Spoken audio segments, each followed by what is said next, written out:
Тетово будно и за време на полициски час. Дали и колку се почитува забраната за движење во градот, екипата на Алфа синоќа направи обиколка пред и по започнувањето на полицискиот час.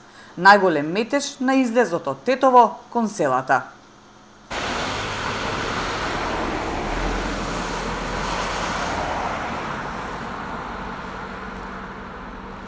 Десетина минути е до 20 часот, односно до започнувањето на полицискиот час. А како што може да забележите и позади мене, се уште има колони возила кои се обраќаат од и кон градот. Тетово раздвижено и во првите минути од забраната. Забележавме многу возила низ улиците, но и многу граѓани.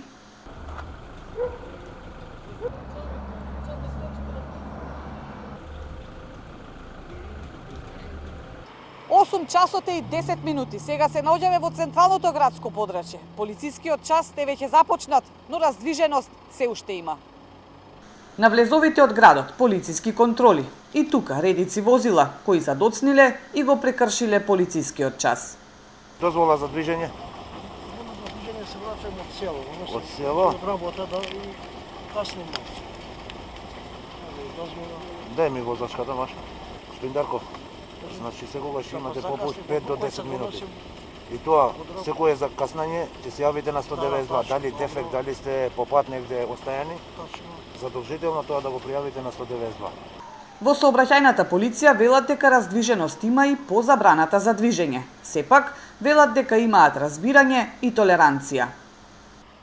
Можам да кажам дека малку толеранција даваме, едно 5-10 минути додека не се рачисти, нели, гужвата зависи од часовникот на луѓето. Генерално имаме раздвижување и сите тие се со дозволи за движење или по потреба. Сите оние што имаат потреба се уваат на 192 и се ослободени од забраната. Инаку, отстапувањето во сила на забраната за движење од 10 март досега во Полошко се санкционирани 60 на лица кои го прекршиле полицискиот час. Најголем број во Тетово.